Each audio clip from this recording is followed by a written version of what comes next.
আমার নাম মুনা আক্তার। আমি সাতলাকাঠার নবম শ্রেণীর একজন শিক্ষার্থী। আবৃত্তি করছি স্বৈরাচারের নিষ্ঠুরতা কবিতাটি। জুলাই এলো নীরব ধ্বনিতে, আকাশ তখন রং করে কাঁদে। বৈষম্যের শুরু তখন, কোঠা আসলো দেশে যখন। কোঠার হলো পুনরুত্থান, মেধার হলো অবসান।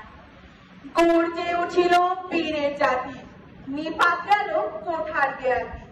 চোখ থাকতেও অন্ধ যারা, তাদের জীবন অন্ধকারে ভরা। লজ্জা লাগে না বলতে তোমার, এই স্বাধীন দেশটা আমার? পতন ঘটেছে এখন তোমার, হিসেবের পাতা খুলেছে সবার। আজ রক্তে ভেজা বাংলার মাটি, সোনার থেকেও খাঁটি। মুগ্ধতায় আজ বাংলা জুড়ে আবু সাইদের কথা স্মরণ করে। পেতেছিল বুক, করে দিলে গুলি, একবার ভাবলেও না সেই মেধাবী মুখগুলি।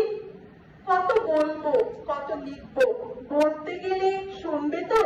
তবে শোনো আর একটু বলি, এইটুকু বলেই শেষ করি। দেখিনি 52, দেখিনি 69, দেখিনি 71-এর স্বাধীনতা, দেখেছি 24-এর স্বৈরাচারের নিষ্ঠুরতা। ধন্যবাদ সকল।